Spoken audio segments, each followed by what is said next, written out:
Est-ce qu'on pourrait envisager des petits drones qui emmènent le micro? On fera signer une décharge à tous les participants.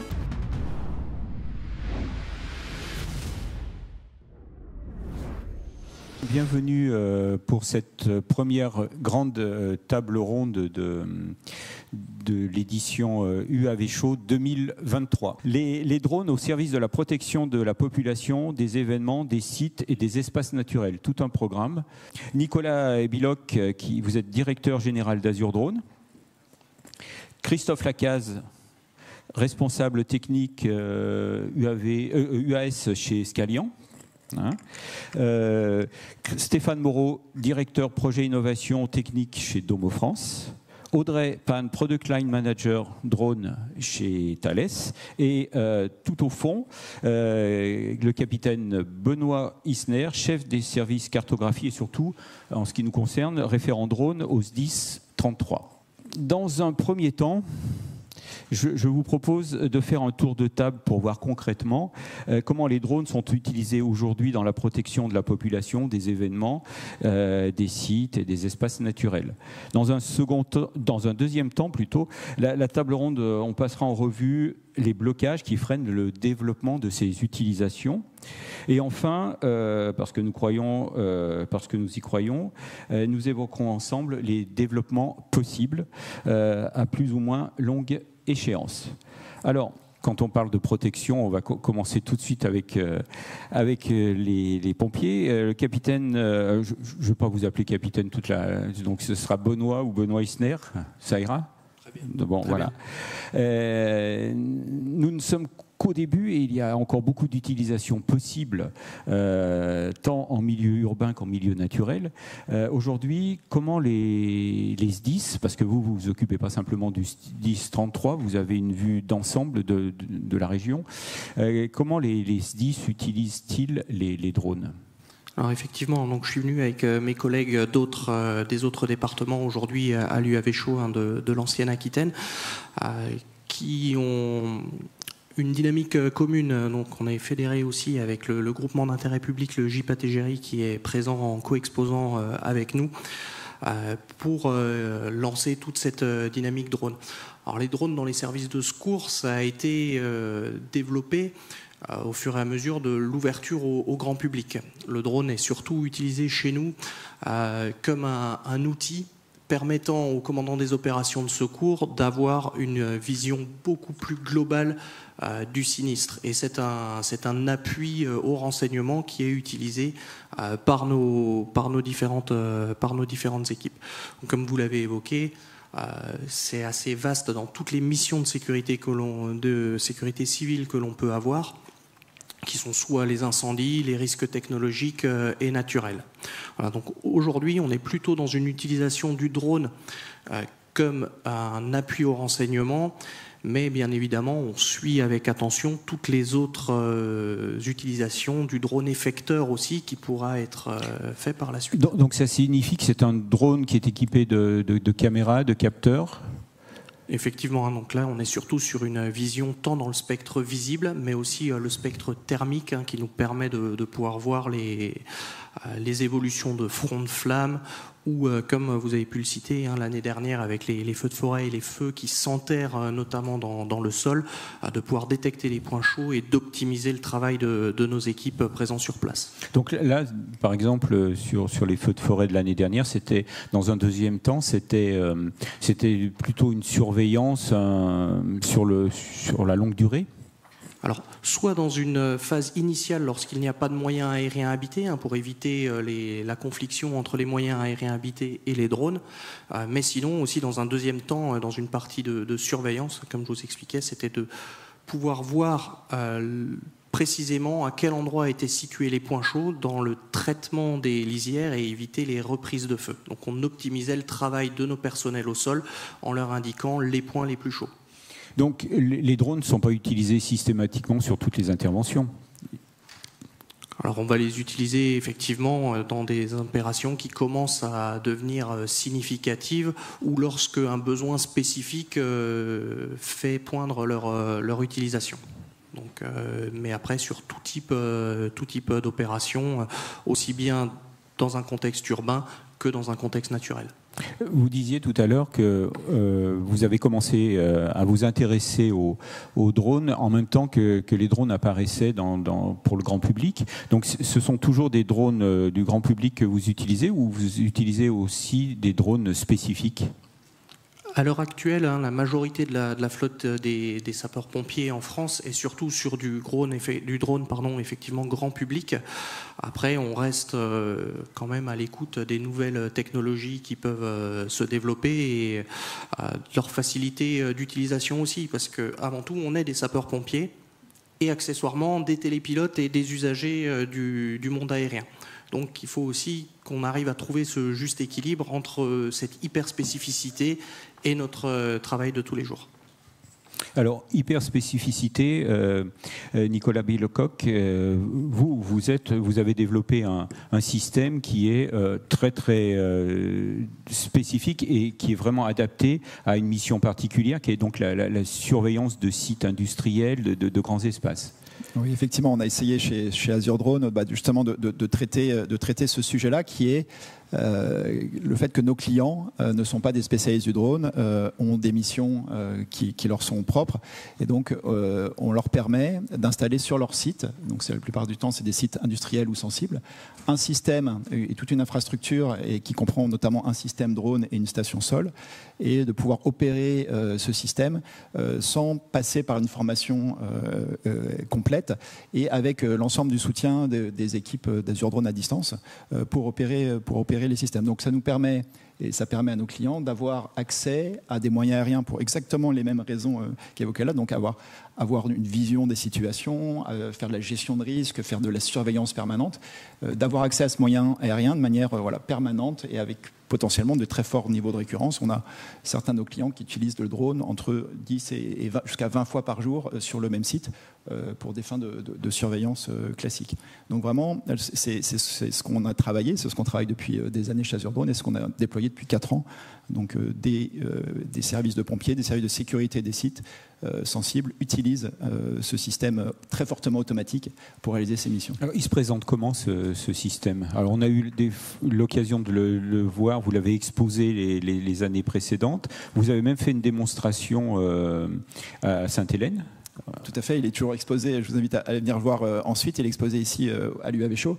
En fait, pour pouvoir justement retirer la charge de l'exploitation à nos clients, le système il se compose à la fois d'un drone, d'un vecteur aérien qui réalise ses vols de manière automatique, qui dispose d'une caméra dans le spectre visible et le spectre thermique, qui peut disposer d'autres capteurs, on en reparlera peut-être par la suite, et il dispose également d'une station sol. Donc en fait l'ensemble des opérations qui sont normalement réalisées par un télépilote au sol, à savoir éteindre le drone, le recharger, le mettre à l'abri, préparer pour la nouvelle mission, est réalisé par une station sol qu'on installe de manière permanente sur les sites. Et qui est complètement autonome.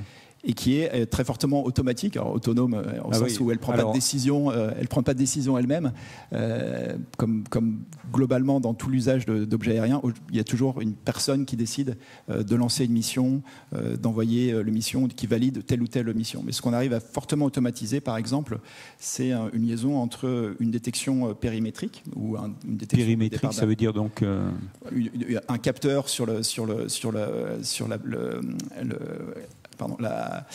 l'enceinte du site, ou un capteur incendie, ou un capteur de telle ou telle autre nature qui donne une coordonnée sur le site et propose à l'opérateur une mission pour obtenir très rapide. Donc c'est l'opérateur qui déclenche le départ, d'accord. Il part sur proposition du système. D'accord. Et vous avez combien de sites équipés comme aujourd'hui ? On a plus d'une vingtaine de sites équipés. Et en France ou... Alors en France, en Europe, puisque la réglementation européenne nous a permis assez vite de nous déployer en Europe, au Moyen-Orient et même un petit peu plus loin. En Nouvelle-Calédonie et puis en Argentine bientôt et même au-delà. Donc ce qu'on cherche à faire, c'est c'est établir un standard de marché, expliquer à nos clients qu'effectivement, cette technologie drone qu'ils ont tous découvert il y a quelques années, dont ils ont compris également les difficultés d'accès pour eux.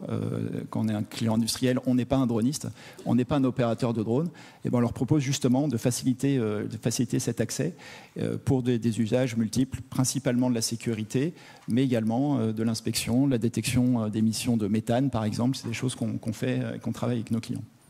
Un drone qui intervient 10 à 15 fois par jour, comme vous le dites, est-ce que ça nécessite un entretien spécifique, une maintenance Alors, cette partie-là, et merci de me poser la question, pareil, je viens du monde aéronautique et j'étais dans des tas d'objets aériens avant de rentrer dans le monde du drone. Et effectivement, des drones, c'est des objets aériens et ça ne peut pas voler sans une certaine supervision.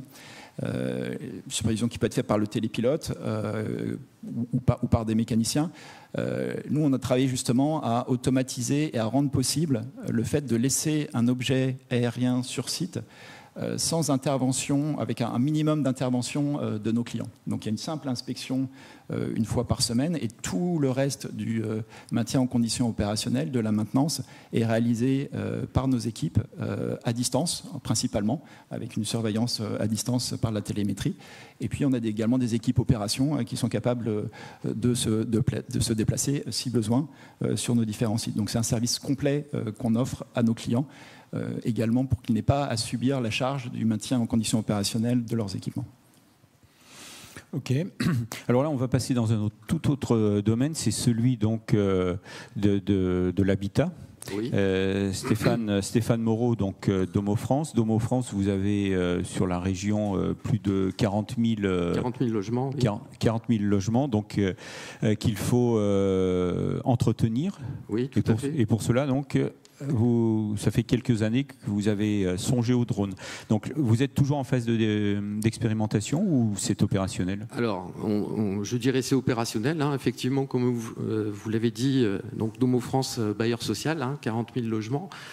Nos métiers, c'est entretenir ce patrimoine, gérer nos locataires, réaliser des réhabilitations et développer l'offre. Et c'est vrai que le drone a trouvé sa place dans ces différents métiers.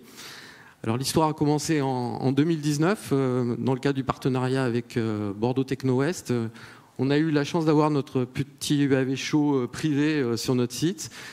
Et donc on a pu présenter aux équipes opérationnelles tout ce que pouvaient faire les drones. Et c'est là qu'on a constaté qu'il y avait un potentiel énorme de ces technologies, ces bijoux technologiques, et toute la capacité des capteurs à acquérir de la data.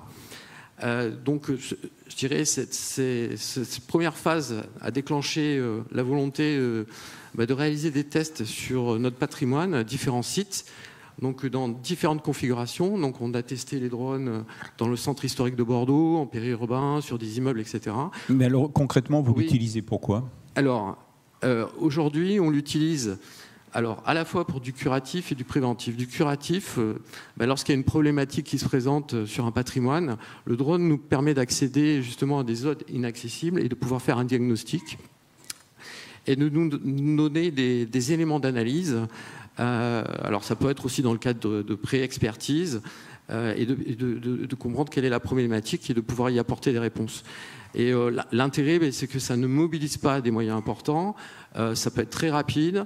Quand vous devez accéder à une toiture, celle-ci peut être dangereuse, donc le drone apporte des réponses très satisfaisantes, une bonne information. Et de manière préventive, l'idée justement qui a germé, c'est d'utiliser le drone un peu comme un check-up de la santé de notre patrimoine en vue d'anticiper les pathologies et de les prévenir. Donc c'est inscrit dans le cadre d'un projet financé par la région Nouvelle-Aquitaine, Aquidrone, le développement d'une solution pour inspecter les balcons. Alors vous avez dû voir, malheureusement dans la presse, il y a des événements dramatiques avec des chutes de balcons, et ça c'est quelque chose qui nous interpelle et qui nous soucie. Et donc si on devait inspecter tous les balcons de notre patrimoine avec des solutions traditionnelles, ça nous prendrait un temps infini. Et d'où l'idée de développer une solution qui nous permet d'inspecter et de traiter les données via l'IA. Donc voilà, ça fait maintenant un peu plus de 2 ans qu'on travaille sur le sujet, qu'on entraîne des modèles. Donc ça s'est fait aussi avec des partenariats avec l'agence qualité construction. En fait, on a bénéficié d'un certain nombre d'images d'experts en vue d'entraîner nos modèles, et on est en train de les confronter donc à la réalité, donc de les tester sur notre patrimoine. Donc là, il y a des résultats très encourageants sur des pathologies type fissures, épaufrures, identifier des coulures. Voilà, donc en fait, des informations qui nous sont utiles justement pour juger de l'état du patrimoine, des balcons, du risque. Et cette solution, on s'est dit, on va l'étendre aussi à tous les autres éléments du bâtiment, la toiture, la façade. Et l'idée, c'est d'optimiser économiquement l'intervention, faire un scan 3D. Donc ça s'inscrit aussi dans notre politique de digitalisation de notre patrimoine. Et l'idée, c'est vraiment d'optimiser les interventions d'un point de vue économique. Donc ça nous permet... Il y a un très gros potentiel. Il y a un très... Oui. Qu'est-ce qui freine, qu'est-ce qui fait que vous êtes toujours au stade expérimental et que vous ne passez pas encore au stade de production? Je dirais, avant de passer au stade de massification, on avait besoin vraiment de fiabiliser l'outil. D'être sûr que... Alors là, quand on parle d'outils, et c'est vrai pour tous, je pense que c'est bien au-delà du vecteur drone. Oui, en fait, c'est avoir les bons capteurs, recueillir la bonne information. En fait, il y a eu tout un travail aussi sur le processus. Donc on s'est entouré d'experts, de comprendre qu'est-ce qu'il faut regarder au niveau d'un bâtiment, au niveau des balcons, quelles sont les zones vraiment à inspecter, les informations à recueillir, et derrière, comment les traiter. Voilà, donc il y a eu tout ce travail préalable d'analyse, de travail avec des experts. Et puis c'est d'avoir, du moins il y a des choses toutes simples, mais quand vous avez un bâtiment qui est très éclairé, en fait qu'il est blanc, vous ne voyez rien. Donc c'est trouver des solutions pour pouvoir justement avoir accès aux informations. Donc voilà, c'est tout ce travail préparatoire qui est un peu long. Puis au fur et à mesure qu'on est rentré dans le sujet, forcément, c'est frotté à des difficultés techniques, etc. Mais ça avance très positivement et on est très, très optimiste pour la suite. Alors, vous avez parlé d'intelligence artificielle. L'intelligence artificielle, il faut la nourrir, lui donner des exemples, et plus vous en donnez, et plus votre système est opérationnel. Donc là, vous êtes dans une phase de collecte d'informations. Comment ça se passe? Oui, tout à fait. Donc on a fait, comme j'ai dit, des cas tests sur des patrimoines. On savait que sur ceux-ci, il y avait des pathologies. Et puis, je vous l'ai dit aussi, un partenariat avec l'agence qualité construction. L'idée, c'est de créer une base de données des défauts, des pathologies, pour avoir des milliers de photos qu'on puisse exploiter et entraîner les modèles IA. Voilà, donc ça, c'est en cours. On en est au début. Mais en tout cas, ça fonctionne bien pour les c'est cette collecte qui va c'est la constitution de cette base de données qui va vous permettre de passer au stade opérationnel. Vous les collectez à quel rythme? Alors là, on est sur un rythme d'une intervention à peu près par mois. Ça fait pas beaucoup d'images. Et puis, il y a la base qui est alimentée par les experts. Voilà. Et les experts, c'est-à-dire? Les experts de la construction qui collaborent au projet dans le cadre d'un partenariat avec l'agence qualité construction. Donc, de manière anonyme, ils mettent des photos. On ne peut pas reconnaître le patrimoine, mais on a des photos de pathologies, de différents types de pathologies. Et comme ça, on peut entraîner les modèles. La suite, du moins, je pense qu'on est arrivé à un niveau maintenant d'identification de défauts qui est suffisante. Derrière, on le voit, il y a une masse d'informations. C'est vraiment d'extraire les informations importantes dont on a besoin pour l'analyse, et surtout de pouvoir classifier les défauts. De leur affecter une criticité, ce qui nous permet de traiter prioritairement les sujets critiques et de planifier ou de surveiller ce qu'on aura identifié. Donc ça concerne les balcons, mais c'est aussi d'autres éléments du bâtiment, comme je dis, des fissures, où on peut constater qu'il y a une toiture, il faut la remanier. Donc voilà, on voit que... et par rapport au sujet, par exemple, des balcons, le drone nous permet de voir aussi, des fois, vous pouvez avoir l'été, des piscines sur des balcons. Alors, c'est quand même plusieurs tonnes d'eau. Et les balcons n'ont pas été faits pour ça. Donc, voilà, c'est la petite anecdote. Mais alors, ce petit côté intrusif. Le côté positif aussi qu'on a constaté, c'est que ça a été bien accueilli par nos locataires. C'est une crainte. Parce qu'on pouvait croire que le drone était très intrusif, voilà, qu'on allait... bénéficier de leur vie privée. Et au contraire... Dans les piscines, oui, voilà. Mais non, ça s'est bien passé. Et aussi, une autre cadre qu'on avait, c'était au niveau des autorisations avec les communes. Et donc, elles ont vraiment joué le jeu. Et donc, on a pu intervenir vraiment un peu partout sans trop de difficultés. Donc ça, c'est voilà, ce qui montre qu'on peut aujourd'hui presque intervenir partout sur notre patrimoine avec cette solution. Alors là, on a parlé donc de surveillance de sites industriels, de bâtiments. La surveillance des populations, ça c'est votre domaine, Audrey Pan. Entre autres, ça peut. Donc je rappelle, vous travaillez pour Thales. Donc Thales, c'est un très grand groupe. Nous, on a fait le choix de développer un drone de grande élongation, donc avec des capacités soit de faire beaucoup d'élongation ou alors de voler de façon permanente sur un point d'intérêt. Ce drone qu'on peut voir sur votre stand. Tout à fait, je vous invite à y passer et à poser toutes les questions que vous souhaitez aussi également. Une des variantes, puisqu'il y aura plusieurs modèles sur le même principe. Exactement. Dans notre portefeuille, on prévoit donc un premier, l'US 100-1, qui aura les caractéristiques suivantes, 15 kg, on est sur 100 km, 2h20 d'autonomie, avec des capacités à embarquer une boule optronique jour, nuit, pour répondre à des applications civiles et gouvernementales. Donc sur ces cas d'application-là, on va principalement se focaliser sur de l'inspection linéaire, là où les industriels ont besoin de systèmes pour inspecter leurs infrastructures au sol, et là où peut-être des systèmes plus multirotors où l'autonomie ne permet pas d'avoir une profitabilité intéressante. Donc voilà, des solutions complémentaires sur ces exemples-là. Sur aussi des applications qui vont concerner la sécurité, donc population, mouvement de foule, tout ce qui est aussi protection aux biens des personnes. Pour les mouvements de foule, vous pouvez utiliser ce drone-là, c'est pas un drone plutôt à voilure tournante? Tout dépend en fait de l'environnement dans lequel vous allez évoluer. Notre segment, disons que notre compagnie s'est intéressée particulièrement au survol de population. Donc aujourd'hui, c'est un frein. La réglementation interdit le survol de population. Tout à fait. Donc il y a une harmonisation au niveau de la réglementation au niveau européen qui se met en place, et on va aller se positionner sur des hauts niveaux de risque. Donc là où la densité de population commence à être élevée, ou alors un trafic aérien aussi dense ou proche des aéroports. Voilà. Ce drone va répondre à ces problématiques de vol. Et alors, comment ça fonctionne? Ce sont des caméras, c'est un opérateur qui regarde des écrans et qui voit que la foule commence à bouger, ou c'est plus sophistiqué que ça? Alors, on va être sur de l'intelligence artificielle. Alors d'une part, pour répondre à des fonctions d'autonomie. Tout à l'heure, on parlait d'expérience utilisateur.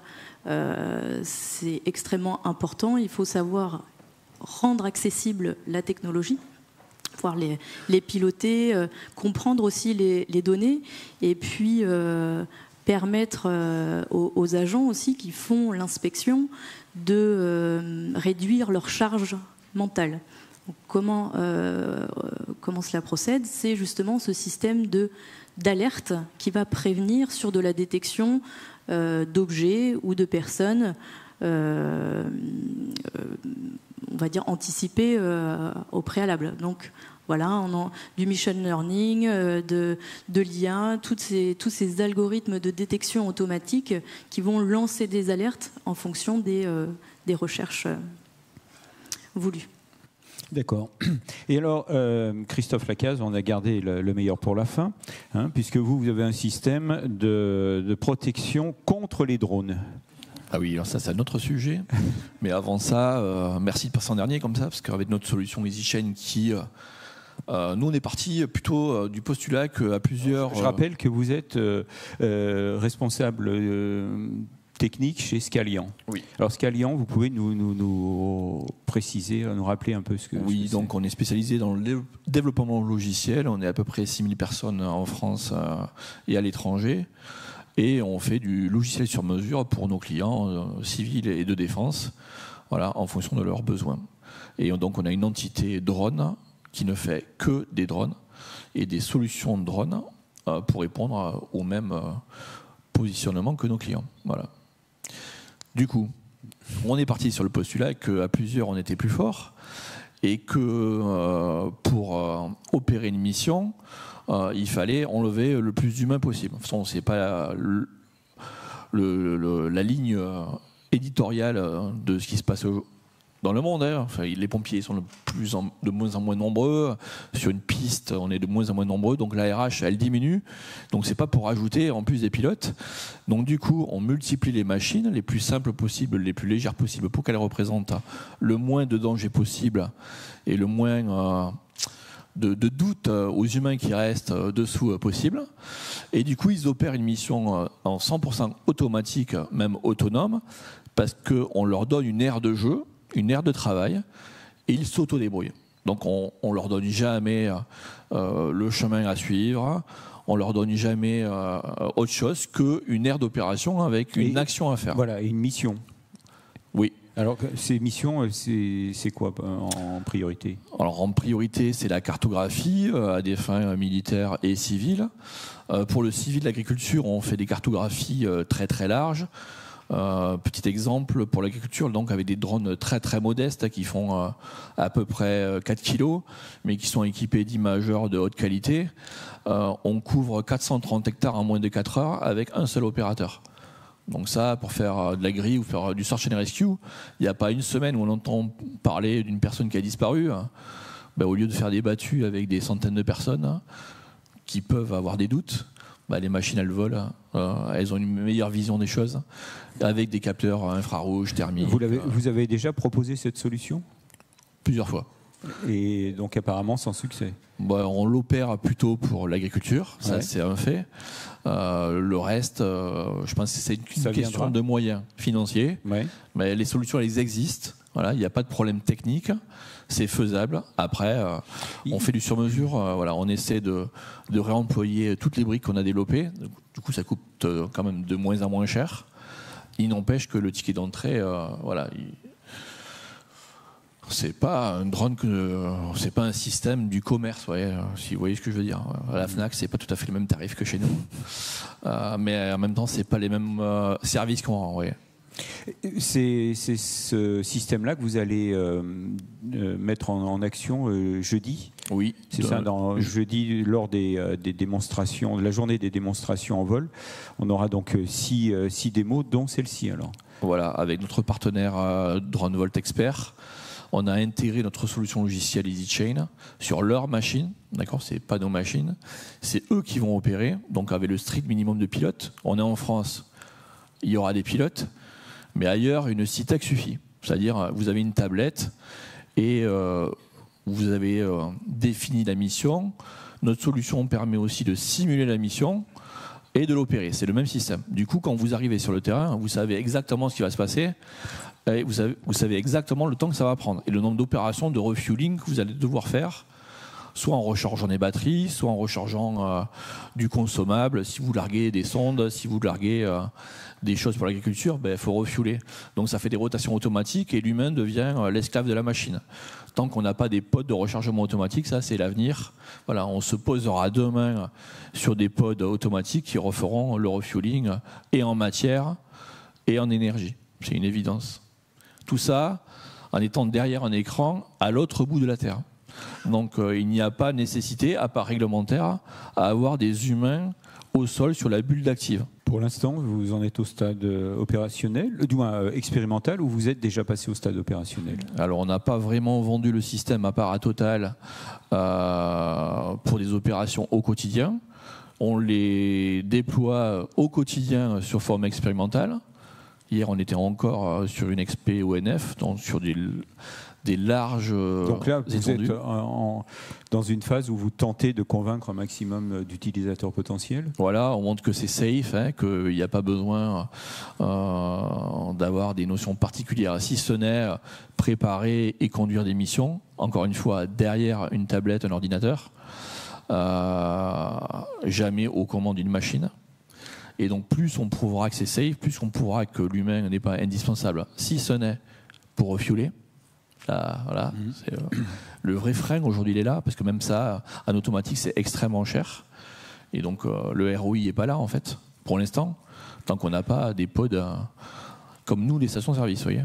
On va pouvoir faire une première salve de questions. Alors donc je vous rappelle que là on a fait une présentation de l'existant en quelque sorte. Donc dans un deuxième temps on va parler des blocages qui empêchent le développement. Et puis dans un troisième temps on parlera des perspectives. Donc réservez vos questions sur les blocages et sur les perspectives pour la deuxième et la troisième partie. Donc allez-y, du côté du chat, on a des questions. On a peut-être une première question, c'est même une double question du chat, posée par AC Cinematics, qui va se destiner effectivement à Nicolas et puis à Benoît, mais à mon avis à vous trois aussi. Est-ce que des solutions comme celles proposées par Azure Drone existent avec des applications comme ça autonomes pour les pompiers aussi? Et est-ce que les pompiers fonctionnent exclusivement avec des téléopérateurs ou est-ce qu'il y a une perspective d'autonomisation? Alors, quand il y a des incendies, qu'il y a des tremblements de terre, des tempêtes, etc., que la population est mise à l'abri, parte et que les infrastructures sont détruites, nous on y va. Donc généralement on arrive quand toutes les mesures de sécurité ou toutes les mesures qui normalement sont là pour fonctionner de manière automatique ou autre, elles sont détériorées. Donc on utilise généralement pas de l'autonomisation, de l'automatisation à un certain moment, mais la partie humaine, de par sa capacité d'adaptation aujourd'hui à des situations qui ne sont pas prévues, démontre encore toute sa pertinence. Et donc là, aujourd'hui, on n'utilise pas de solution autonome en tant que telle, justement pour cette partie-là. Après, bien évidemment, on cherche à développer des parties d'automatisation et de nouvelles choses qui nous permettent, j'entendais, des cartographies, longue élongation ou autres, mais là, on y reviendra plutôt dans la deuxième partie de la table ronde pour nous. Oui, je vais peut-être répondre à la question. Est-ce qu'il existe des applications de nos drones pour les pompiers? On a fait une démonstration. C'était avec la brigade des sapeurs-pompiers de Paris il y a un peu plus d'un an, où on a démontré un cas d'usage qui justement pourrait permettre d'utiliser des systèmes automatiques où on faisait suite à détection d'une noyade dans la Seine, décollage automatique d'un système qui se positionne au-dessus de la victime grâce à l'intelligence artificielle, et puis largage d'une bouée, donc un premier élément de secours. C'est une démonstration qu'on a faite dans Paris pour illustrer justement les cas d'usage et encore une fois la partie des cas d'usage qui pourraient bénéficier d'une plus grande automatisation pour notamment avoir de la réactivité. Ça dépend, ça nécessite d'être dans un environnement fixe et connu d'avance, donc c'est pas applicable effectivement à tous les déploiements que font les pompiers et à tous les scénarios de crise. Mais sur ces sujets-là, oui, on a déjà fait des démonstrations et on va continuer à travailler sur la patrouille fluviale. Demain, tout le monde imagine et tout le monde, on est très sollicité pour aller aller déposer des défibrillateurs dans des zones reculées. Il ne faut pas oublier, mais je ne veux pas empiéter sur la deuxième partie de la table ronde, que merci. Il y a des contraintes et on fait les choses de manière progressive sur ces sujets. Mais cette expérimentation avec les pompiers de Paris a été concluante. Qu'est-ce que vous en avez retiré? Et surtout eux, qu'est-ce qu'eux en ont retiré? Oui, eux sont effectivement très, très fans de la solution. On a pu la montrer à leurs plus grands responsables et en faire la publicité. C'était une première étape, comme je disais, et il y a beaucoup d'autres étapes qu'on est en train de travailler pour pouvoir passer de cette illustration d'un cas d'usage. Ce qu'on voit beaucoup dans le monde du drone, on voit beaucoup de cas d'usage qui sont illustrés. le faire tous les jours et le faire de manière opérationnelle avec les autorisations et le système opérationnel, le système de maintien en condition opérationnelle, c'est beaucoup plus difficile. C'est pourquoi nous, chez Azure Drone, on a pris le parti de commencer par quelque chose qui est simple, c'est un site sensible délimité. Ça nous permet de monter progressivement à des opérations qui sont de plus en plus complexes et faire voler des drones automatiques dans Paris ou au-dessus de la Garonne. Il y a un certain nombre de complexités qu'il faut traiter et qu'on s'attelle à traiter en ce moment. Voilà. D'accord. On a vu, vous avez évoqué la nécessité pour le déploiement de passer par les fourches codines des achats où le déploiement d'une solution passe forcément par la finance. Voilà. Qu'en est-il pour la partie patrimoniale, sachant que vous avez parlé d'optimisation économique et les gains, enfin, soit économiques, soit temporels, apportés par ces nouvelles solutions, comment peuvent-ils être évalués et sont-ils évalués par rapport aux anciennes solutions que vous déployez pour vos inspections? Merci pour la question. Donc effectivement, c'est un point important. Je dirais l'optimisation économique des interventions. Et comment on l'a abordé, c'est que si on avait dû faire l'intervention par des méthodes classiques, nacelle, mise en place d'échafaudage, plus tout le temps de traitement. Si je prends un exemple, on a fait intervenir un drone pour identifier en fait des absences de fixation sur des façades. Et donc ça, on a pu le faire en une demi-journée. L'IA a automatiquement identifié toutes les fixations et les endroits où elles manquaient. Donc ça a dû coûter 1 500 €, 2 000 €. Si on avait dû faire la même chose en déployant des moyens humains, nacelles, etc., je pense qu'on est à 5 fois plus cher. Et en fonction des sites et de l'importance, ça peut aller jusqu'à 10 fois plus cher par méthode traditionnelle. Donc le drone nous fait gagner un facteur 5 à 10. Et je suis sûr qu'on va pouvoir encore gagner là-dessus, comme j'ai expliqué, du fait qu'en une opération, on en profite aussi pour scanner notre patrimoine, le digitaliser, donc pouvoir demain avoir des maquettes BIM. Voilà, on fait tout un tas d'opérations en une seule, en mobilisant des moyens sur site. Donc c'est l'intérêt, et ça s'inscrit bien dans les actions de digitalisation et la mutation de notre secteur. Et on en parlera après par rapport aux freins, parce que tout n'est pas rose non plus. Oui, parce que j'imagine que si ça vous permet de gagner autant de temps et d'efficacité, votre directeur financier devrait vous pousser normalement. Oui, mais je pense qu'il va le faire à un moment. Ah oui. Non, mais après, ce que je veux dire, c'est que on travaille sur une solution qui va nous permettre de massifier, de faire des choses aujourd'hui qu'on n'est pas en capacité de faire. Voilà. Donc forcément, il y a un investissement, il faut qu'on montre le ROI, il faut qu'on valide la faisabilité économique, etc., du moins et technique. Voilà, on en est là aujourd'hui. Et effectivement, la prochaine étape, ça va être de massifier ces inspections en priorisant les patrimoines à risque, qui ont une certaine ancienneté, qui ont un certain mode constructif.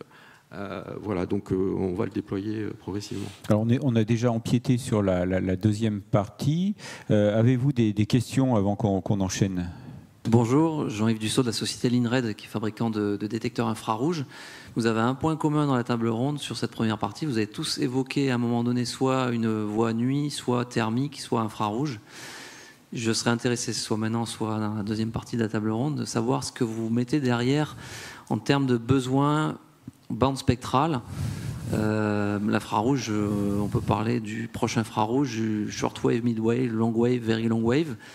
Et donc, quels seraient les cas d'usage que vous mettez en face de ces différentes bandes spectrales? Une question un peu technique, mais ce qui m'intéresse, si vous l'abordez maintenant ou plus tard. Je peux commencer à donner un premier élément de réponse. En termes de besoins dans la... chez les pompiers, feu d'incendie, il va y avoir la détection des points chauds. Tout ce qui est localisation des points thermiques. On a aussi la détection de personnes, d'objets dans la nuit, donc plutôt lié aux applications de sécurité. Search and Rescue aussi, la recherche de personnes ne doit pas dépendre de s'il fait jour ou s'il fait nuit. Donc nous, principalement, ces besoins-là ont été ressortis. Au niveau des services de secours, j'imagine que c'est important pour vous, ça. C'est ce que vient de dire Audrey juste à côté. C'est que effectivement, nous, c'est de pouvoir trouver des points chauds, les évolutions de l'incendie. Alors, il y a une expérimentation qui est faite notamment par le SDIS des Landes sur de la cartographie de fronts de feu en temps réel. On se rend compte que dans le cas des incendies, on se retrouve avec des panaches de fumée importants et de pouvoir, l'utilisation du spectre visible n'est plus suffisante pour pouvoir voir sous le panache de fumée à quel endroit se trouve le front de feu. Et là, pouvoir passer au travers potentiellement de nuages chauds pour pouvoir voir à quel endroit est le front de feu est pour nous un élément très important de décision, parce que ça conditionne toute la partie opérationnelle qui y a par derrière. Et je vais compléter, alors nous, exactement la même chose, trouver des êtres vivants parmi la végétation, donc quels que soient les êtres vivants, les animaux et les humains, pour faire du SAR, voilà, c'est pas très très innovant. Et ensuite du proche infrarouge à NVDI pour avoir une idée de la qualité des cultures aussi, donc ça c'est très important pour nous. Oui, alors nous concernant, la thermographie, on l'utilise aussi pour l'inspection de nos installations équipements photovoltaïques pour détecter des défauts de connexion, des points chauds. Et puis ça peut être utile aussi pour identifier certains défauts au niveau structure. Du moins, des fois, ça fait comme des spectres et vous voyez s'il y a des zones qui sont désolidarisées ou autres. Voilà, donc, voilà pour l'instant les usages qu'on en a. Et puis la partie thermique, bien sûr. Oui, pour la surveillance. Donc pour la surveillance, typiquement de sites, on a quand même un besoin de nos clients d'avoir une bonne définition pour justement caractériser les menaces potentielles et notamment à distance. Donc ça, la détection avec un bon niveau de zoom et la détection avancée d'une forme ami ou ennemi, ça c'est important.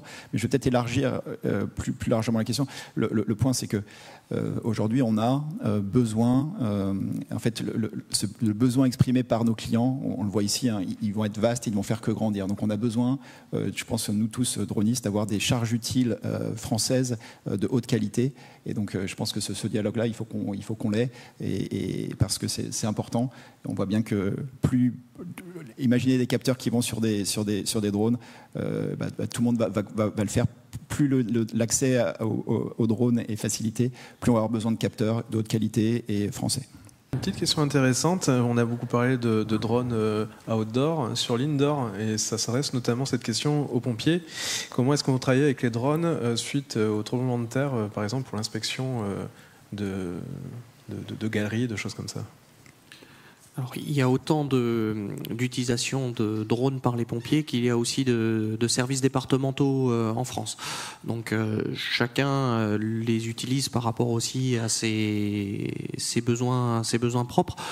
Aujourd'hui, la reconnaissance intérieure, en tout cas pour les SDIS d'Aquitaine, c'est pas forcément la priorité qui a été pointée dans les utilisations qu'on pouvait en avoir besoin. Mais bien évidemment, le drone est vraiment très vaste et le nombre d'utilisations est presque infini, et ça fait partie des types d'utilisation qui bien évidemment pourra un jour être utilisé afin de limiter, le but c'est de limiter l'engagement et la mise en danger de nos personnels dans des situations particulières. Alors il y avait une ouverture, mais qui, à mon avis, a concerné le dernier point sur l'évolution avec l'intelligence artificielle. Donc je me la garde pour plus tard. D'accord, on la garde pour plus tard. À l'attention de ceux qui nous rejoignent sur Jumpseat, vous suivez actuellement la première table ronde organisée dans le cadre de l'édition 2023 de l'UAV Show, le grand rendez-vous européen du drone civil professionnel. Et nous sommes en direct du parc des expositions de Bordeaux avec autour de cette table ronde, nous avons donc Nicolas Biloc d'Azur Drone, Christophe Lacaze de Scalian, à ma droite, Stéphane Moreau de Domo France, Audrey Pan de Thales et le capitaine Benoît Isner, j'ai redit capitaine, du SDIS 33. Voilà. Donc la deuxième partie, on va essayer de voir quels sont les freins, et Dieu sait s'ils sont nombreux, multiples, variés et complexes, les freins qui font que les solutions que vous avez mises en place pour les uns, les attentes que vous avez avez pour les autres, pour l'instant, sont freinés. Qui veut commencer à dresser la liste ? Je ne voudrais pas faire une litanie négative. Parce non, que, il ne s'agit pas de faire une litanie. Et je voudrais peut-être commencer par le sujet réglementaire pour dire voilà. C'est pas le plus drôle, mais juste qu'on a eu la chance en France d'avoir un environnement réglementaire qui a quand même permis l'émergence de l'industrie du drone, et en grande partie beaucoup d'acteurs qui sont présents ici. Et ça, c'est quelque chose qu'il faudra toujours traité. C'est-à-dire que le règlement va s'harmoniser en Europe, mais il est normal qu'on veuille réglementer l'usage des drones, parce qu'un drone, un objet volant, ça présente un risque air, un risque sol, et il va y avoir des événements, il va y avoir de la réglementation qui va s'ajouter. Donc c'est à nous, acteurs du monde du drone, d'accompagner l'autorité et de savoir justement travailler avec elle pour développer des solutions de plus en plus complexes là-dessus. Donc c'est un frein, mais c'est comme dans toute l'émergence d'une nouvelle technologie, je pense qu'il faut qu'on sache, nous, jouer avec. Alors c'est vrai que c'est complexe à comprendre pour des personnes extérieures, et c'est pour ça, je pense que l'usage généralisé des drones pour des aspects professionnels se heurte encore à la compréhension par nos gros clients de cet environnement réglementaire. Voilà, donc c'est là où nous, justement, on apporte une facilitation de l'usage des drones pour traiter tout ce sujet réglementaire pour nos clients.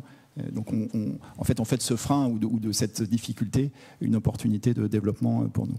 Alors quand on parle de réglementation, c'est très très vaste, parce que c'est de la réglementation qui porte sur la fiabilité du matériel, mais ça porte aussi sur le respect de la vie privée. Et ça, vous en avez un petit peu parlé. Comment on peut passer outre ? Parce que quand, par exemple, on parle de surveillance de foule, forcément, on a des caméras qui visent des individus. Et là, la réglementation ne l'autorise pas pour l'instant. Alors, il y a un décret qui est sorti au mois d'août de cette année, justement, qui nous propose la bonne utilisation, on va dire, par les bonnes personnes de l'intelligence artificielle pour la protection des biens et des personnes. Dans ce décret, il est dit que déjà tout le monde n'a pas accès à ces données. Il faut que ce soit des personnes qui sont habilitées, donc gendarmerie, police, sécurité civile. Et il est mentionné, par exemple, que tout ce qui est identification faciale est complètement interdite. On ne peut pas corréler des images et les mettre en interconnexion avec des bases de données à caractère personnel. Donc ça, c'est déjà une limitation dans les besoins, finalement, du corps du ministère de l'Intérieur. Je rejoins tout à fait Nicolas sur le fait que oui, il y a des points bloquants au niveau réglementaire aujourd'hui, mais ça va ouvrir aussi des nouvelles portes dans un avenir très proche, puisque maintenant les organismes EASA au niveau européen sont organisés, ils ont les ressources aussi pour avancer sur ces sujets-là avec les industriels, pour trouver aussi le bon équilibre entre qu'est-ce qui est acceptable en termes de niveau de sécurité pour le drone. Donc ça avance. Et puis j'ai envie de dire, tant mieux, il faut un garde-fou aussi. Je pense que personne n'a envie de voir des millions de drones au-dessus de notre tête sans qu'il y ait un minimum de sécurité au-dessus de nos têtes. Actuellement, on n'est pas tellement dans le minimum, on est plus dans le maximum là, au niveau garde-fou, je veux dire. Le temps qu'on n'a pas montré le niveau de confiance qu'on peut avoir à ces systèmes drones, la réglementation n'autorise pas leurs utilisations. C'est aussi, nous, en tant qu'industriels, de s'améliorer, de monter en compétences, de monter les technologies qui existent aussi déjà en maturité pour montrer la fiabilité des systèmes et avoir les autorisations de demain. On parlait, là, lorsqu'on voit la réglementation sur les différents niveaux de la SORA, par exemple, les niveaux de la SORA. Il va falloir nous expliquer. La SORA, c'est la méthodologie d'analyse de risque donc, que l'EASA a mis en place au niveau européen, mais qui est repris. Et qui se substitue aux 4 scénarios qu'avait mis en place la France, la DGAC, dans sa loi de 2012. C'est ça, 2012. Hein, c'était un premier élément, mais la SORA va à un niveau supérieur puisque ils ont pris en compte des opérations plus complexes, des opérations au-dessus de la population aussi, par exemple, notamment, chose qui était inenvisageable dans les donc ça veut dire qu'aujourd'hui, grâce à la réglementation européenne, on a la possibilité de survoler des populations ? Lorsque les drones seront certifiés. D'accord. Donc voilà, on a un niveau SAIL 4, par exemple, qui autoriserait le survol au-dessus de 1500 habitants au kilomètre carré. Et la dernière étape, qui est le SAIL 6, où le survol de population irait jusqu'à 15 000 habitants au kilomètre carré. Donc ça veut dire que ça va dans le bon sens ? Mais ça y va doucement. On est tout à fait dans le bon sens, oui. Bon. Et du côté des services de secours, vous avez aussi des contraintes de cette nature ? Pour parler, effectivement, c'est plutôt sur la contrainte réglementaire. Hein. Dans la contrainte technique et matérielle, on voit la richesse des solutions qui sont proposées aujourd'hui sur ce salon. Donc là-dessus, moi, je ne suis pas trop inquiet. Mais sur la partie réglementaire, comme vous l'évoquez, nous, on a quand même un rôle à avoir, même si on peut avoir des dérogations. La réglementation le prévoit, on doit quand même assurer la sécurité des personnes tant au sol que dans l'aérien. Et c'est un peu le même principe que lorsque l'on part en intervention avec nos véhicules avec un gyro 2 tonnes, on peut s'affranchir de la vitesse, de la limitation de vitesse. Pour autant, ça ne nous viendrait pas à l'idée de rouler à plus de 200 dans une zone limitée à 30. La réglementation française telle qu'elle était faite, aujourd'hui, nous était quand même assez pratique pour nous qui ne sommes pas, comme je le disais, des usagers du drone au quotidien. On sait à quel endroit, on sait à quelle distance, on sait à quelle hauteur on devait voler. Et ça, les scénarios étaient assez bordés. Le passage sur la SORA avec des études de danger qui sont, et des études de risque qui sont quand même très très spécifiques, pour nous, nous pose quand même des interrogations, même si ça va pouvoir certainement ouvrir notre champ des possibles et de savoir quelles sont les limites acceptables de risques que l'on peut prendre aussi dans le contexte opérationnel. Pour autant, ça sera certainement des choses qui seront à voir dans l'évolution avec la Direction Générale de l'Aviation Civile. Pourquoi pas des scénarios de sécurité civile qui nous permettront à l'ensemble des SDIS, qui n'ont pas forcément les moyens humains aussi de pouvoir mettre une personne à temps plein sur des études de scénarios, de savoir jusqu'où ils peuvent évoluer. Alors, la SORA, on en reparlera dans d'autres tables rondes parce que c'est au cœur du sujet, notamment des missions longue élongation. Mais vous pouvez nous expliquer, parce que ça, je pense que c'est intéressant de préciser, combien de temps prend une étude? Parce que vous disiez on ne peut pas faire des études SORA, obtenir pour nos missions. Combien de temps Alors pour l'instant, je ne peux pas vous répondre parce qu'on est encore sur les scénarios réglementaires, on vole encore sur les scénarios réglementaires tels qu'ils existent, mais ça fait partie des questionnements que l'on va devoir avoir très très prochainement et le temps que ça va prendre. Déjà, quand on regarde le livre expliquant la méthodologie de SORA, ça demande de se poser 5 minutes en débranchant le téléphone. Un peu plus. Moi, je peux vous donner quelques informations parce qu'on a fait l'exercice pour nos clients. Donc 6 machines de 35 kg qui passaient leur temps à larguer des charges. Donc je rappelle que la SORA c'est certifié que justement il n'y a rien qui tombe sur des humains, à 10-9, il y a un risque sur 1 million de tuer quelqu'un. Quand vos drones ils passent leur temps à larguer des charges létales, c'est pire que tout parce que la SORA doit certifier, assurer que le drone ne va pas tomber ou qu'il n'y ait pas des morceaux de drone qui vont tomber. Nous on le fait exprès, en plus on largue des charges. Donc sur un centre d'essai ici, il y a quelques années, pour un client, ça nous a pris 8 jours de rédaction. Et on s'y est mis sérieusement, comme vous le dites, capitaine, hein, en débranchant et les emails et les téléphones. Et après, ça a pris aux autorités 12 semaines, je crois, ou 8 semaines, entre 8 et 12 semaines, à nous donner le feu vert, sachant que ça n'avait jamais été fait. Donc, voler avec des drones de 35 kg, qui sont autonomes, je pèse bien mes mots, hein, c'est pas automatique, sur une aire donnée ségrégée. Ségrégé, ça veut dire que vous êtes tout seul. Voilà, on sait où on va voler. Il y a des moyens de surveillance de l'évolution de ces machines, en justifiant de la définition des machines, donc aussi en assurant que ces machines, elles n'ont pas été faites version bricolage. Ça nous a pris 8 jours à 2 personnes. Et ça a pris entre 8 et 12 semaines à la DSAC pour nous donner les autorisations.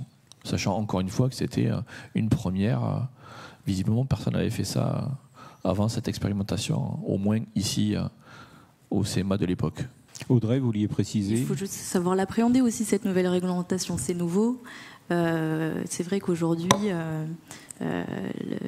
les organismes de réglementation aérienne reçoivent des dossiers SORA qui font entre 4 et 70 pages. Je vous laisse deviner qui fait 70. Mais voilà, il y a une disparité énorme parce que c'est nouveau. Il faut le temps de la comprendre, et puis ça va créer aussi des nouveaux business autour de ça, sur la partie consulting. C'est de l'analyse de risque. On est dans l'aéronautique quand même. On va donner de plus en plus d'autorisations à des systèmes aériens. Pour moi, il me semble que c'est nécessaire. Une question sur le chat de Ace Cinematics, toujours lui. Qu'en sera-t-il justement demain des survols des drones qui vont pour sauver des vies, donc soit porter des médicaments, un défibrillateur ou quelque chose comme ça, qui devront survoler justement les populations? Est-ce que la personne en danger saura attendre 8 jours d'instruction de la SORA? Non, mais c'est pour ça que des opérations telles que celle-là, elles sont préparées en amont, justement. Juste pour un tout petit mot pour la SORA, nous les SORA, on les fait une fois par site, et ensuite on fait des milliers et des milliers de vols sur la base de cette SORA sur le même site, parce que justement on a un site défini. Lorsqu'il s'agira d'aller effectivement survoler des populations pour aller déposer du matériel médical, toute cette analyse, il aurait fallu qu'elle soit faite au préalable avec des stratégies de mitigation qui peuvent être opérationnelles, trajectoire de vol, système d'information, moyen de mitigation sur le drone lui-même. Notre drone est équipé d'un parachute, par exemple, pour diminuer le risque sol. Donc c'est pour ça qu'aujourd'hui, vous ne voyez pas dans Bordeaux des drones qui vont déposer des défibrillateurs. C'est parce que toute cette démarche-là, toute cette analyse-là, elle est à construire, et à construire avec la réglementation. Donc si je comprends bien donc, ce que vous dites, Stéphane Moreau ou Audrey Pan, c'est que la SORA, il va falloir apprendre à s'en servir, et puis, mais c'est la solution. En fait, c'est tout de même... Alors effectivement, je note la complexité pour des acteurs qui ne le pratiquent pas, mais c'est quand même une manière beaucoup plus élégante d'autoriser des vols sans passer par une certification complète d'un appareil.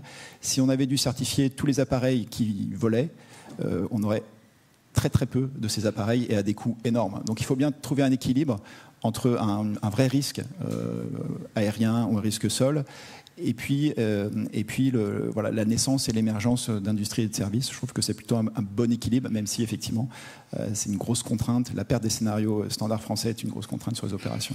Avant de passer donc à la dernière partie, c'est-à-dire sur toutes les perspectives de développement, et Dieu sait si elles sont nombreuses, avez-vous des questions? J'avais une question sur la SORA. C'est une utilisation spécifique à un endroit spécifique, ou alors c'est l'utilisation spécifique à n'importe quel endroit? Ah, ça c'est une bonne question. C'est lié à un document qui s'appelle un CONOPS, donc c'est la façon dont on va opérer le système, et cette façon elle est liée à une zone aussi. Donc on opère un système d'une certaine façon dans une zone dédiée, donc il faut la recommencer à chaque fois qu'on change et de l'opération et du site d'opération. Donc ça peut être un peu contraignant, mais voilà, c'est une façon de préparer les choses et d'obliger les gens à à préparer les opérations. Alors, en temps de crise, ça peut être un peu dommageable. Pour l'agriculture, le champ, il change pas trop normalement. Les opérations, elles sont assez récurrentes. En temps de guerre, vous imaginez que la SORA, on n'en a pas besoin. Mais en temps de crise, pour les services de secours, par exemple, ça peut être problématique, parce que s'il faut préparer toutes les cas de figure possibles, j'espère qu'ils passent sous dérogation en temps de crise. Voilà, c'est la seule solution aujourd'hui. Peut-être un complément, oui, on prend en compte différents facteurs. Il y a certaines caractéristiques intrinsèques de la plateforme directement, donc la dimension du drone, son énergie cinétique. Est-ce qu'on va l'opérer à vue, hors vue? Et après, il y a l'environnement aérien, terrestre aussi. Et c'est de là où on arrive vraiment à avoir tout ce calcul qui nous donne un certain résultat. Après, on va avoir aussi les moyens de mitigation. Comment on va pouvoir contrôler ce risque, qu'il soit aérien ou terrestre, et on va y apporter des solutions comme le parachute, comme d'autres plans qui vont permettre de limiter en fait et de montrer aussi aux autorités qu'on sait maîtriser ce risque et qu'il y a des contingences mises en place lors de l'opération. Ok, mais du coup, pour ceux qui l'utilisent déjà, c'est une nouvelle utilisation, une nouvelle demande de SORA par utilisation, ou alors la demande est simplifiée, vu qu'ils ont déjà fait de la demande au préalable pour d'autres cas? Il y a certains scénarios qui sont standards. Donc là, on fait du déclaratif sur comme les anciens scénarios S1, S2, S3 et S4 étaient décrits. Là, c'est la même chose, il y a des standards. Et après, si on est hors standard, là, on va rentrer dans cette analyse SORA. En revanche, lorsqu'on a des opérations qui sont récurrentes, on va aller chercher un LUC, donc un certificat d'aptitude télépilote exactement. Vous saurez mieux que moi dire le nom en entier. Mais ce certificat va nous permettre en fait de réitérer la même opération dans un contexte identique, ce qui évite de refaire la manipulation à chaque fois. Merci. Oui, Jean-Éric Chevillot, que certains connaissent et qui a déjà fait quelques SORA. Je voudrais préciser quand même qu'il y a un point très très important dans la réglementation actuelle, comme le disait Audrey. Il y a le niveau ultime qui est le LUC qui permet de certifier un organisme, un opérateur, pour, dans un certain domaine de compétences, se valider lui-même ses propres études de sécurité. Ça, c'est le niveau, disons, de l'opérateur qui a une certaine expérience et qui l'a démontré et qui a mis en place une organisation autour de lui pour le démontrer à l'aviation civile. Mais il y a déjà aujourd'hui, dans la mise en œuvre que permet la réglementation actuelle, le fait de faire des SORA génériques. Et par exemple, je l'ai fait pour un client très récemment, il a sa SORA, et maintenant, partout où il va en France, il envoie une fiche mission, et puis basta, il va voler. Parce qu'il a démontré on a généralisé son concept, on a fait de façon à ce qu'il ait une certaine flexibilité d'emploi, et la DGAC a validé le truc, et maintenant il vole comme il veut. Oui, merci. Donc ça va toujours dans le même sens, c'est-à-dire qu'on va finir par être à l'aise avec ces SORA, aussi bien du côté de ceux qui les déposent, de ceux que de l'autre côté, ceux qui les instruisent aussi. On passe à la troisième et dernière partie. Donc là, on ouvre un peu les perspectives et on va se donner le droit de rêver. Et par exemple, à quoi rêve un pompier ? Alors, on l'a un petit peu évoqué. Donc là, on rêve surtout de faire une communauté avec les SDIS d'Aquitaine, le GIP ATGAI, de façon à pouvoir tester de nouveaux scénarios en lien avec aussi les industriels et de pouvoir lancer ces expérimentations. Ça a déjà un petit peu commencé à germer dans nos esprits, mais d'aller soit sur l'augmentation de l'information apportée aux sapeurs-pompiers par de l'intelligence artificielle ou de l'ajout de cartographie, ou aussi après on disait donc au-delà des scénarios réglementaires que l'on utilisait aujourd'hui ou qui sont prévus dans la réglementation européenne qui couvre quand même 80-90% de nos opérations, mais d'aller au-delà, notamment dans de la longue élongation, de la surveillance nocturne sur le long terme, de la réalisation cartographique de sinistres de grande envergure, tous ces scénarios-là qui aujourd'hui n'étaient pas encore entièrement largement couvert par nos utilisations. Donc le champ des possibles est très très important en ce qui vous concerne. On voit que de toute façon, nous, on en est au début de l'utilisation du drone et que cette technologie a encore un très grand avenir et une possibilité de développement, très intéressante. Mais pour cela, il faudra, et c'était ce qu'on disait dans la deuxième partie, cet accompagnement réglementaire aussi, au-delà de la partie de la seule brique technologique. Est-ce qu'en Europe, il y a des pays qui sont plus avancés, qui utilisent plus? Alors, on parlait de la Grande-Bretagne. Je n'ai pas trop connaissance de ce que font les autres pays. Après, oui, effectivement, ça dépend effectivement des réglementations qu'ils peuvent avoir et de l'utilisation. Après, le drone pour les services d'incendie et de secours, c'est pas ce qui éteint nos sinistres, donc c'est pas le cœur de métier, c'est vraiment un ajout, une plus-value de haute capacité et spécialisée pour nous aider à réaliser nos opérations de secours. Donc, comme toute chose qui nous facilite nos interventions, après, et à voir quel investissement, tant humain, financier, que vous êtes prêt aussi à y concéder. Certains pays y concèdent plus que d'autres. Stéphane Moreau, vous rêvez de quoi? De beaucoup de choses. Non, mais c'est vrai qu'en travaillant sur ce projet, on se rend compte que les potentiels sont très importants. Et puis on est, je dirais, dans l'univers du numérique, de la data. Du moins, le drone fait l'acquisition de beaucoup d'informations. Et l'enjeu, c'est comment bien les exploiter. Il faut aussi qu'on soit sobre d'un point de vue numérique, parce que quand on fait une inspection, c'est plusieurs centaines de gigas à chaque fois, et il faut qu'on ne garde que l'information utile. Et comment cette information, on va l'utiliser, comment on va l'intégrer dans nos process en interne. Et l'enjeu, c'est d'arriver à ce que la mutation de l'entreprise sur la question de la data, on soit en phase avec le développement de ces outils pour gagner en efficacité. Et je m'explique que lorsqu'on va faire une inspection, on va identifier les défauts, on va les localiser. Derrière, on va évaluer la criticité, les interventions à faire. Et donc derrière, c'est tout le déroulé chez nous aussi de la commande, du process de commande, de suivi des travaux, etc. Et donc il faut qu'on arrive à intégrer tout ça dans nos flux si on veut être efficient, parce qu'on sait qu'à partir du moment où on va commencer à inspecter nos bâtiments, on va trouver des choses. Et derrière, notre crainte, c'est qu'on soit débordé par la masse de ce qu'on va devoir traiter. Et donc c'est pour ça qu'il faut qu'on avance sur cette question. Donc, et l'autre élément, c'est on se rend compte qu'en travaillant sur le sujet, en étant en contact avec d'autres acteurs, il y a des travaux sur la modélisation, la prévision de l'évolution des défauts. Donc lorsqu'on a une photographie à l'instant T, il y a des outils qui vont nous permettre de savoir ce défaut il va évoluer comment dans le temps.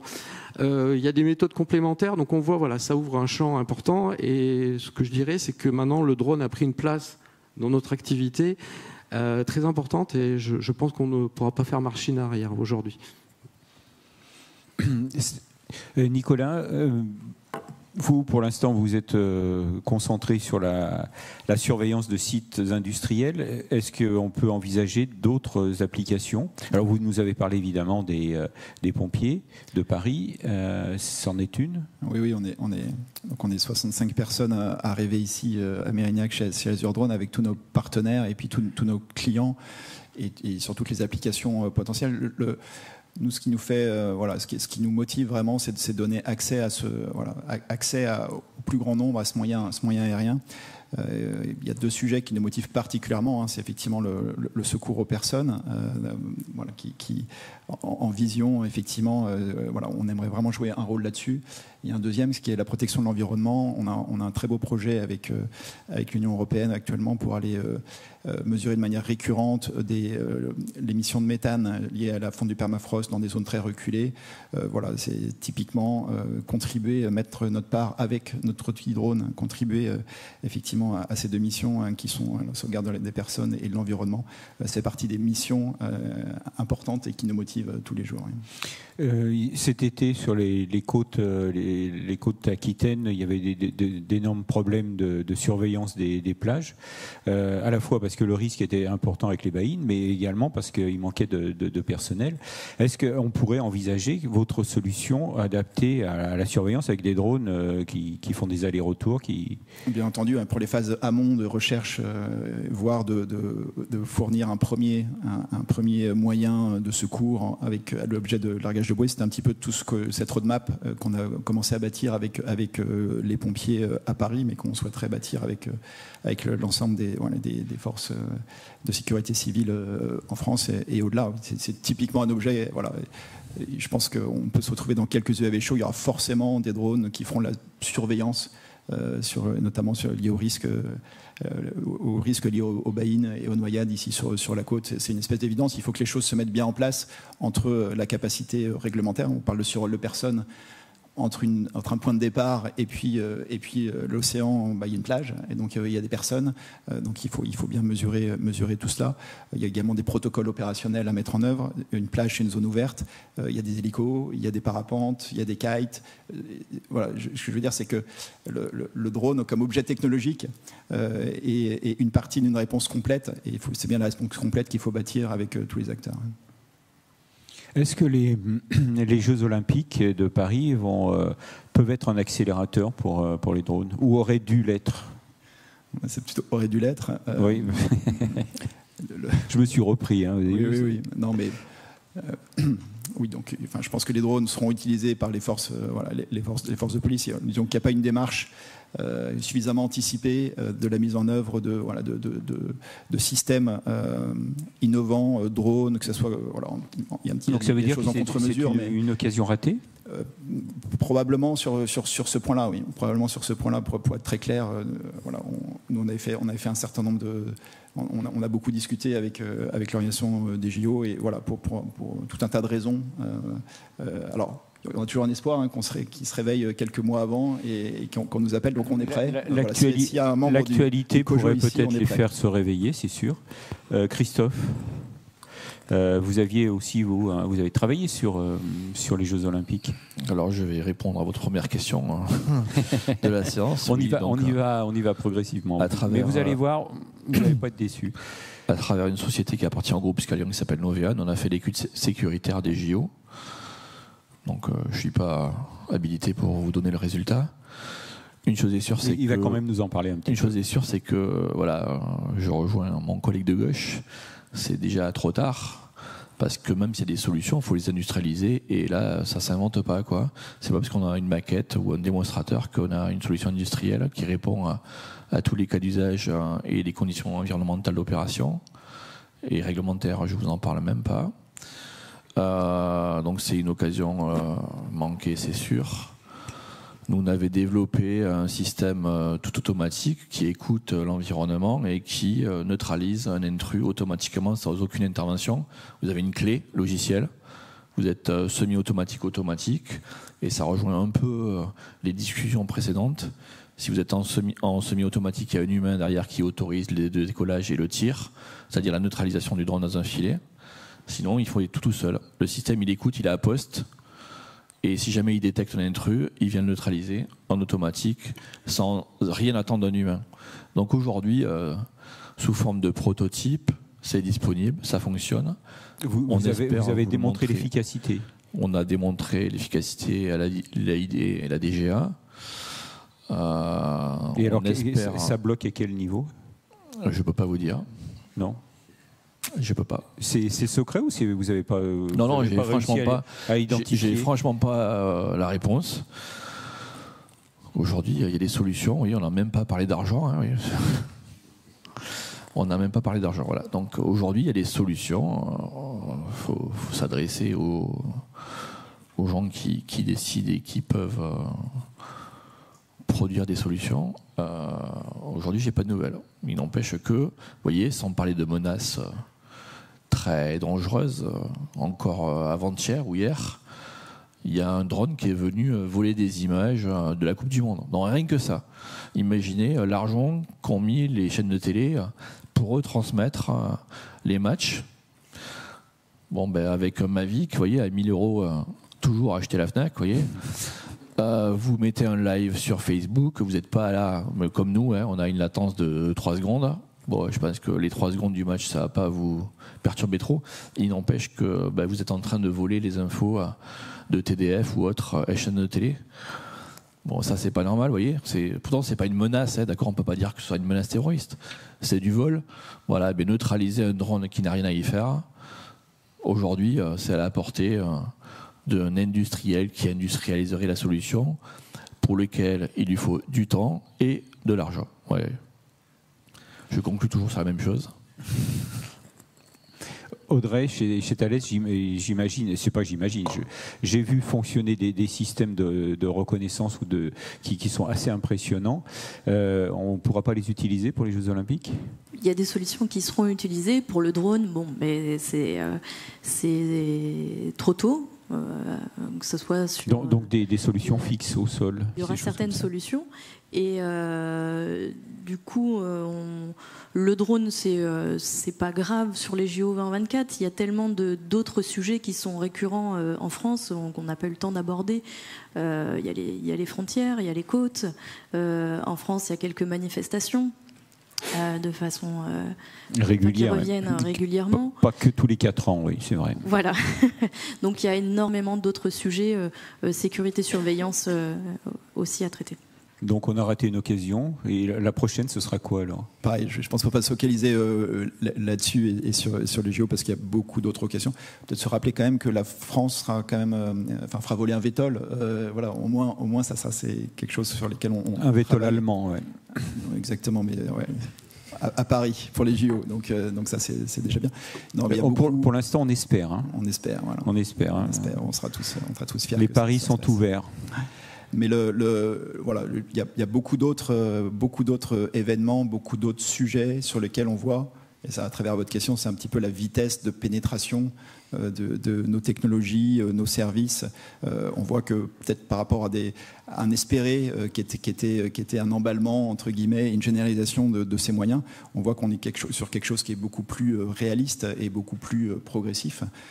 Donc voilà, il y aura des rencontres avec les besoins, mais peut-être de manière plus posée et plus progressive que boum, on déploie des tonnes de drones sur un événement. Je pense que ça serait pas non plus souhaitable vu l'état actuel de la réglementation et puis des offres. Une question tout en haut. Bonjour, Richard Simon, aéroport de Bordeaux et officier dans l'armée de terre. Est-ce que l'avenir du drone ne serait pas aussi dans la gestion du milieu, qu'il soit maritime ou aérien ? Est-ce que vous pensez vous orienter sur une utilisation ségrégée dans un espace ségrégué pour un drone, pour un volume de drone et un essaim, ou est-ce que vous allez vers de la coopération, de l'interaction, l'interopérabilité, ou juste le mélange de plusieurs vecteurs dans un espace maritime ou aérien ? Terrestre, ça va être un peu plus compliqué. Mais alors, on va répondre à cette question, mais ce sera presque au cœur de la table ronde de cet après-midi sur la grande élongation. Évidemment, tout ce qui est espace ségrégué, tout ça, on en parlera cet après-midi. Mais vous pouvez répondre quand même ? Oui, donc on peut faire un mélange de toutes les solutions que vous avez évoquées. On peut très bien faire une bulle active dans laquelle il n'y a que les essaims de drones ou quelques drones qui opèrent. Mais aujourd'hui, la solution que Scalian développe, qui est opérationnelle aujourd'hui, tient compte du milieu aéronautique conventionnel. Donc il suffit qu'on sache qu'il y a un avion ou un aéronef conventionnel avec son système d'identification. Et la flottille laisse en toute sécurité passer l'avion conventionnel. C'est déjà pris en compte aujourd'hui. Il n'y a aucun drone qui approche un avion conventionnel du moment qu'il sait se signaler. Voilà, on peut pas. Aujourd'hui, on n'a pas d'optronique sol qui détecte des aéronefs qui ne seraient pas identifiés. Tout comme les équipages au sol, typiquement, vous voyez, on l'a déjà fait aussi, le peu d'opérateurs qui restent au sol sont équipés de balises et il n'y a aucune machine qui les survole. La solution EasyChain fait qu'on ségrègue tous les espaces, que ce soit pour ceux qui volent, ceux qui voguent, ceux qui coulent et ceux qui sont encore en surface. Merci. Et puis merci à vous tous pour avoir participé et animé cette première table ronde d'une série de 4. Alors cet après-midi, on va parler, comme je vous l'ai dit, de grande élongation. Et ce sera à partir de 15h, ici même. Voilà, à tout à l'heure.